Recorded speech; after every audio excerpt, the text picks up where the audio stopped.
Thank you, Keith. Morning, everybody.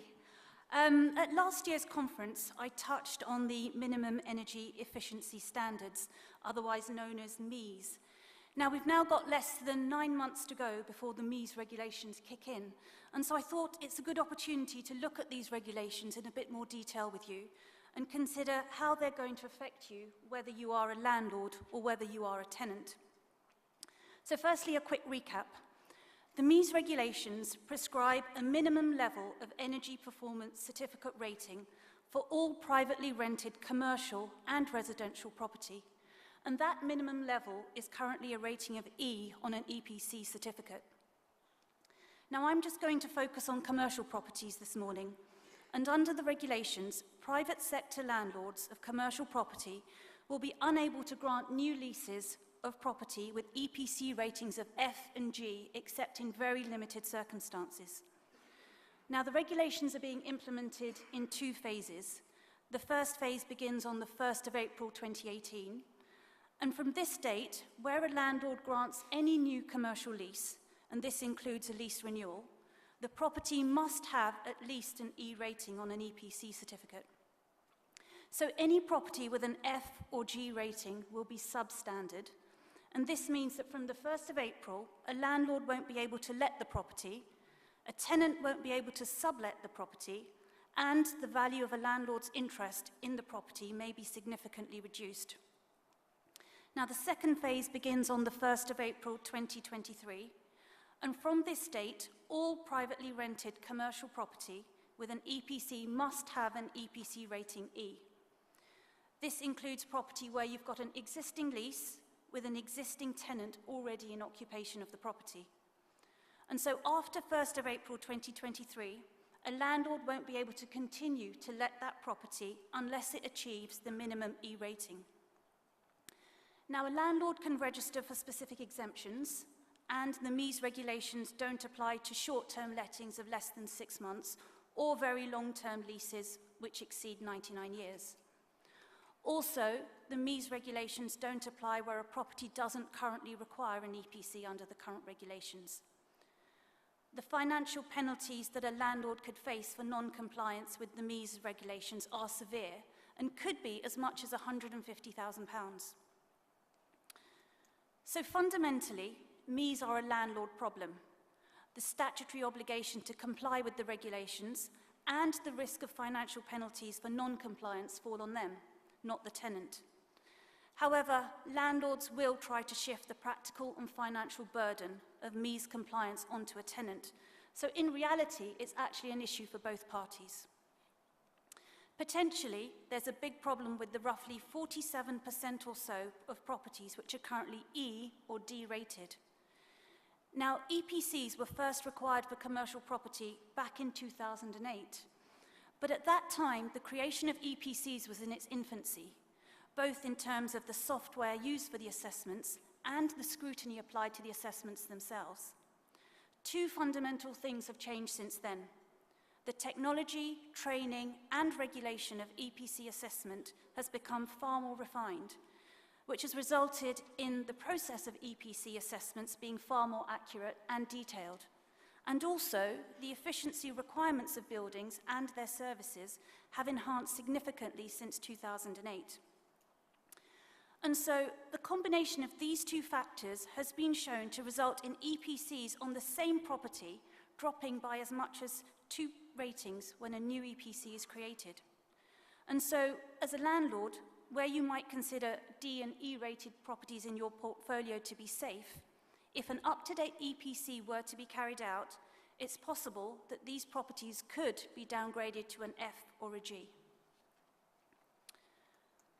Now, an EPC is valid for 10 years if the property which it relates to remains largely unaltered during that time. Usually, though, there isn't anything to prevent a tenant from carrying out its own EPC and having that registered, and that will supersede a landlord's existing EPC. And this is what could cause a significant shift in the relative bargaining position of landlord and tenant. Now, I said that compliance with MEES are essentially a landlord issue, but if you are an existing tenant and you want to underlet after the 2018 deadline, the MEES restriction will impact on you as tenant first, and not the landlord. And whether you as tenant are free to obtain your own EPC, and whether or not you can carry out improvement works to the property with or without landlord's consent will ultimately depend on the terms of your lease. I want to talk you through a number of scenarios. The first scenario relates to dilapidations. Imagine you are a landlord of a lease which expires in July 2018, and you hold an EPC rating D. You have a significant dilapidations claim against your tenant, but just before the expiry of the lease, your tenant goes ahead and commissions a new EPC and obtains a rating F.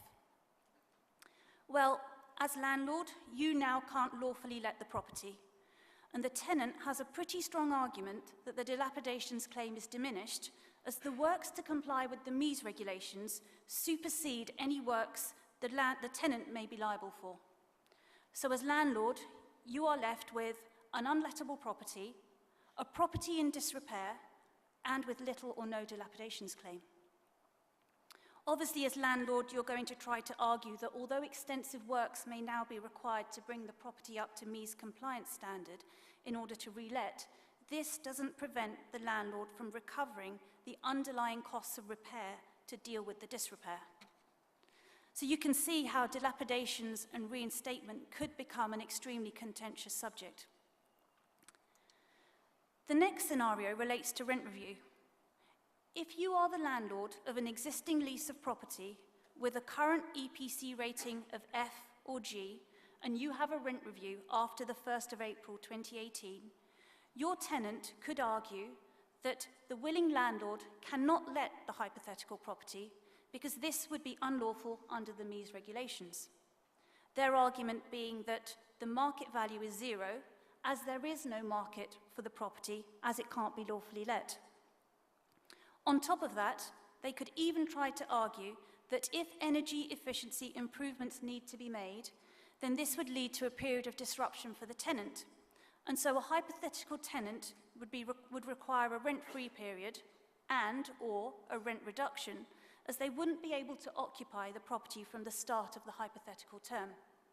So again, room for an interesting debate, as the landlord will argue that the assumptions on rent review actually state that it's to be assumed that the property is fit and available for immediate occupation, and so MEES should be disregarded.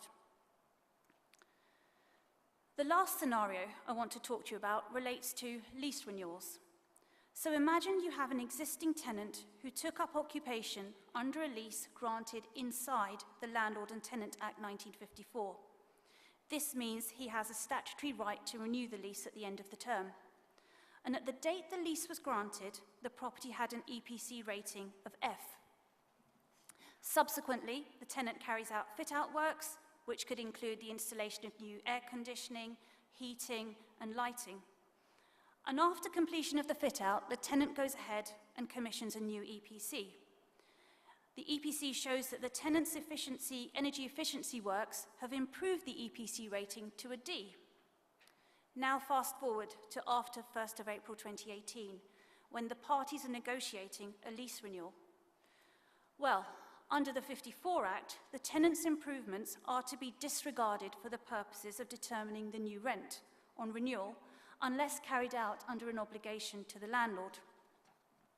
Here, the tenant will argue that the tenant's improvement works must be disregarded, and as the property was F-rated before the fit-out, the tenant should be granted, again, a lower rent or a rent-free to reflect any disruption of the landlord carrying out the improvement works.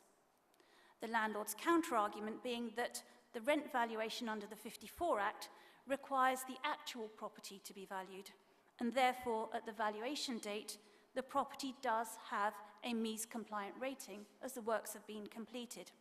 So again, more room for debate. So to conclude, the MEES regulations are likely to cause a significant shift in the relative bargaining position of landlord and tenant. A landlord needs to assess each property individually, taking into account the validity of an existing EPC and the risk profile of the property if it fails the MEES regulations. As landlord, you perhaps need to be careful to resist the temptation to commission a wholesale renewal of all EPCs across the portfolio, where this might result in properties being downgraded in circumstances where they might perhaps be available and you could lawfully let them for the foreseeable future. There also needs to be a clear focus on the terms of the lease, and obviously this is where we come in, as we can advise you on the terms of existing leases and of course carefully draft new leases, as this is what will be all important in regulating the impact of the MEES regulations on the landlord-tenant relationship and avoiding the contentious issues that I mentioned before. So there we have it. I hope you found that helpful and informative.